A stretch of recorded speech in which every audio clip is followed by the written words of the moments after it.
Второй час у нас апостол Павел. Так, 9 глава, 19 стих. «Ты скажешь мне, за что же еще обвиняет, ибо кто противостанет воле его?» Вот. Итак, апостол Павел здесь не от себя, а как бы от лица своих оппонентов говорит, что поскольку до этого я говорил, что все в этой жизни, как избранничество или отвержение, определяется Господом, то может возникнуть вопрос: ну а тогда за что меня Господь обвиняет? Тогда все, что, так сказать, не происходит, происходит по Его воле, я тут ни при чем. То есть нет у меня свободы воли. А ты кто человек, что споришь с Богом? Изделие скажет ли сделавшему его, зачем ты меня так сделал? 20 стих. Значит, по поводу этого стиха Иоанн Златоуст делает очень интересное замечание. Он говорит, что апостол не сразу отвечает на этот вопрос, но сначала как бы заграждает уста возражающему. Вот. И по этому поводу он делает очень интересные замечания вообще о способе объяснения или сказать, как надо отвечать на те или иные вопросы. Он говорит так, что признак искусного наставника не следовать во всем желанию учеников, но вести их по своей воле. Сперва исторгнуть терни, а потом сеять семя. Не вдруг давать ответ на каждый вопрос. Вот, то есть апостола Павла он здесь уподобляет искусному учителю, который как бы не на все, а что, а почему, а зачем, отвечает. Сначала он заставляет учеников замолчать и, так сказать, успокоиться, а потом уже дает ответ на те вопросы, которые здесь задаются. То есть сначала как бы он смиряет гордость и, так сказать, праздное любопытство, вот, или наоборот лукавство вот, тех людей, которые могут задавать подобные вопросы. Не властен ли горшечник над глиною, чтобы из той же смеси сделать один сосуд для почетного употребления, а другой для низкого? 21 стих. Значит, Иоанн Златоуст отвечает на это, дальше говорит, что вот теперь апостол Павел дает ответ на вопрос. Вот, и здесь апостол не уничтожает свободы выбора человека, но объясняет, каким образом надо повиноваться Богу. Это первое. Как глина повинуется горшечнику и не спорит с ним. Здесь вообще о человеке говорится. Здесь не говорится о том, что как христианин повинуется. Здесь говорится о том, что любой человек, здесь апостол Павел, речь идет не к тому, что нет свободы выбора, что Бог все определяет, и тут ни при чем. Вот. А здесь, во-первых, он замечает о том, что, во-первых, надо Богу повиноваться. Вот, то есть во всех его определениях, то есть не спорить с Богом. Это первое, что он говорит. То есть это не касается только христианина. Вообще речь идет к иудеям, да, которые это от лица иудеев и вопрос-то задан. Вот, и размышляя над этим стихом, Иоанн Златоуст говорит следующее, что как бы на первый взгляд здесь получается, что здесь говорится о Боге, который властен над человеком, как горшечник властен над глиной. Но это только с первого взгляда. То есть как бы здесь вроде бы апостол Павел противоречит сам себе. На самом деле нет. Он говорит так, что из одной и той же смеси можно сделать сосуд для почетного употребления и для низкого. Вот. И он говорит так: ты как человек смотришь как бы на это смешение, на эту глину, и думаешь, что в принципе все сосуды, которые выходят из нее, одинаковые. Но это не основательно. И то, что как бы слепленные абсолютно одинаково сосуды, один будет использоваться, скажем, для вина, а другой для помоев. Вот это зависит не от горшечника, а зависит уже от свободы выбора человека. К чему он это говорит о одинаковых сосудах? Раньше речь шла о близнецах Исаве и Якове. И один из стал с ним сосудом благословения, а другой сосудом проклятия. Так здесь это зависело от человека, а не от того, что Бог делает сосуды, как бы вот предназначая к чему-то одновременно. То есть это первая мысль, которую здесь поясняет Иоанн Златоуст. Вот раньше он говорит несколькими стихами выше про Исава и Иакова в 13 стихе. Они были братья-близнецы, но Господь одного из них от утробы матери призвал, а другого нет. Хотя они были абсолютно одинаковы. То есть, казалось бы, из одной и той же глины сделаны сосуды, но выбор определился не тем, что они сделаны как бы по-разному. Они сделаны были одинаково. Но свобода выбора, свобода воли определила, что один будет благословен, а другой проклят. Это первое. Таким образом, если суммировать, о чем здесь хочет, как это место объясняет Иоанн Златоуст, он говорит, что изготовление абсолютно одинаковых сосудов еще не определяет их как предназначение. То есть абсолютно одинаковые сосуды могут быть использованы и так, и иначе. Вот, то есть таким образом отклоняется мысль о том, что как бы, человек не виноват, предопределен тем, что он сделан таким. Люди делаются все, как бы могут быть сделаны абсолютно одинаковыми. И пример это близнецы. Вот, однако они используют свою свободу по-разному. То есть это объяснение Златоуста. То есть здесь апостол Павел вовсе не противоречит сам себе. Он не говорит о том, что человек не свободен. Он свободен, потому что Господь создал всех равными, но выбор у всех свой. Это объяснение Златоуста. Есть еще одно объяснение Феодорита, сейчас скажем. Вот. А блаженный Феодорит размышляет так. Он как бы отталкиваясь от этого стиха, тоже говорит о свободе выбора человека, но очень интересным образом. Он говорит, что если бы ты был не свободен, то ты молчал бы как глина, который не возражает, сказать, горшечнику, что с ней делать. Но если ты возражаешь, значит ты свободен. То есть, если ты возражаешь, если ты, так сказать, ищешь смысла, для чего все это? Сейчас я буквально прочитаю, а потом... Поскольку ты почтен ты разумом, то и говоришь, и делаешь, что тебе удобно, и не любишь совершающегося, но доискиваешься причин Божьим домостроительством. Посмотри на брение скудельника, оно, как не имеющее разумной рассудительности, не противоречит работающему. Но если назначен на выделку сосуда и нечестного, в молчании принимает то, что делается с ним. А ты противишься и прикословишь, значит, не связан ты естественной необходимостью. Не против воли приступаешь к закону, но произвольно любишь лукавство, и по своей воле принимаешь на себя труды добродетели. Вот, то есть, отталкиваясь от этого стиха, Феодорит объясняет, что если бы человек был не свободен, как глина, он бы не возражал, не задавал вопросов. Но поскольку человек задает вопрос, как в 19 стихе, что это несправедливо, почему Господь выбрал от рождения, так сказать, одного к добру, а другому к злу, это несправедливо. То есть сам способ задавания вопросов, сам, так сказать, наличие мозгов у человека говорит о его свободе. То есть даже само возмущение против Бога, вот, он же говорит о том, что ты не глина, которая как бы безмолвствует и молчит, и неважно, что из нее сделают. Раз ты возмущаешься, раз ты спрашиваешь, значит ты свободен. Поэтому, если ты свободен, то не говори, что ты не виноват. Значит, ты свободно выбираешь доброе и свободно выбираешь злое. Вот такой ход мысли у Феодорита, тоже очень интересный. Что же, если Бог, желая показать гнев и явить могущество свое, с великим долготерпением щадил сосуды гнева, готовые к погибели, дабы вместе явить богатство славы своей над сосудами милосердия, которые он приготовил к славе? 22-23 стихи. Вот. Здесь апостол Павел продолжает отвечать на этот вопрос о том, как из одних и тех же сосудов, абсолютно одинаковых, одни, так сказать, становятся сосудами гнева, а другими сосудами милости. Ну, под сосудом гнева, конечно, здесь подразумевается фараон, о котором он говорит выше, в 17 стихе. Вот, то есть он говорит о том, что объясняет, каким образом образовался этот сосуд гнева из фараона. От долготерпения Божия. Вот, то есть Господь долготерпел во благо ему, но он Божие долготерпение обратил во зло себе. То есть все более и более ожесточал себя. Если здесь продолжать сравнение с сосудом, то есть как бы он, как глиняный сосуд, все больше и больше закалялся в огне. Вот, в конце концов стал законченным сосудом гнева, вполне сформировавшимся. То есть полностью, так сказать, прошел обжиг в этой печи, и вот уже был, так сказать, готов как сосуд гнева. Вот, в прошлый раз мы говорили, вот очень интересное сравнение, то есть как грязь засыхает постепенно. То есть солнце светит не для того, чтобы сделать грязь жесткой, там, оно светит, чтобы излить на всех благодеяния, но одни люди используют их во благо, другие во зло. Вот. И как слуга неблагодарный, которого не наказывают, вот, и который от этого все больше и больше наглеет, вот, так и фараон. То есть вот здесь об этом говорится, что вот это великое долготерпение Божие, вот, тем не менее привело к тому, что эти сосуды сами себя приготовили к погибели. То есть здесь совершился свободный выбор. Об этом в 22 стихе. Вот. Значит, мы объяснили таким образом все те примеры, которые здесь привел апостол Павел, но эти примеры все служат только пояснением основной мысли, которую он здесь проводит во всем этом отрывке.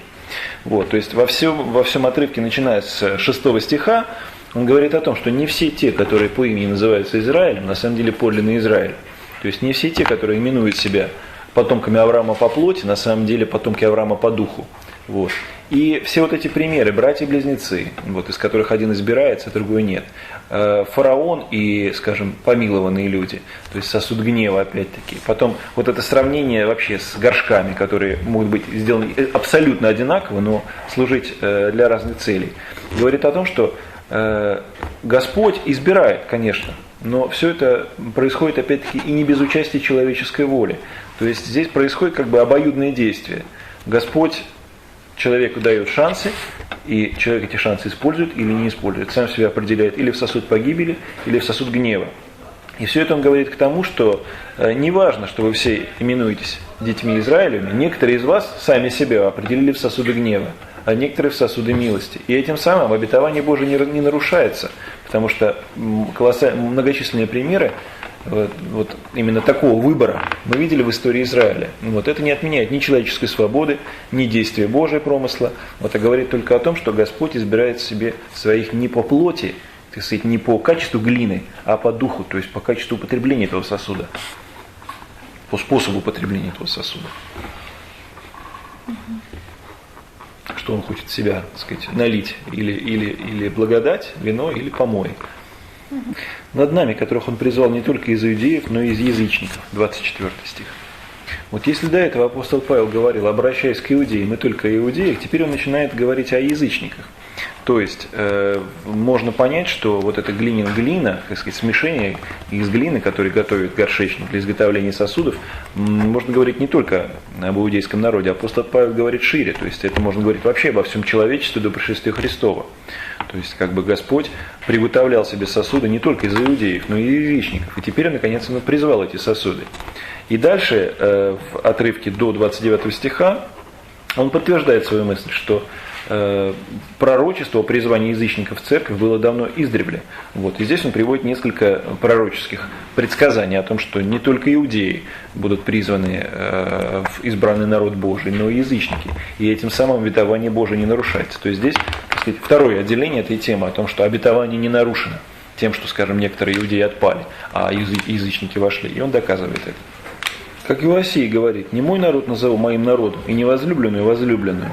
И на том месте, где сказано им: «Вы не мой народ», там названы будут сынами Бога Живаго. 25-26 стихи. Чтобы эти пророчества пророка Осии, они связаны с особенными обстоятельствами его жизни. Вот, об этом сейчас и говорить подробно не буду, долго это. Когда будем читать Осию, тогда подробно об этом скажем. Пока скажу только о том, что в буквальном смысле, то есть по тексту книги Осии, оба эти пророчества относятся не напрямую к язычникам, а к иудеям, которые отступили от веры, которые стали как язычники. Вот. И Господь пророчествует, что когда они перестанут язычествовать, перестанут поклоняться идолам, вот, тогда Господь вернет им милость. И тогда народ, который он не может назвать своим народом, потому что он отступил от него, вот, вновь вернется и вновь будет называться израильским народом. Вот. Но апостол Павел приводит их здесь в широком смысле, то есть не только в том смысле, что речь идет о отступниках из иудеев, но и вообще язычниках, потому что отступники стали как язычники. То есть они утратили свое благородство, свое как бы право именоваться Богом. И вот когда они обратятся, тогда они будут вновь названы народом. То есть, и это же относится к язычникам. То есть когда язычники отступят от своих заблуждений и обратятся к Христу, тогда они могут быть названы народом Божиим. Такой смысл этих пророчеств. А Исаия провозглашает об Израиле: «Хотя бы сыны Израилевы были числом, как песок морской, только остаток спасется. Ибо дело оканчивает, и скоро решит по правде, дело решительное совершит Господь на земле». 27-28 стихи. Значит, теперь апостол Павел, сказав о язычниках, что издревле предсказано, что те, которые обратятся к вере из язычников, могут войти в народ Израиля, теперь говорит о самом Израиле, что пророк Исаия еще прямо сказал, что не все спасутся. То есть, прямо глядя на это пророчество, здесь сказано, что, то есть ясно это всякому, что хотя бы сыны Израиля были числом, как песок морской, только остаток спасется.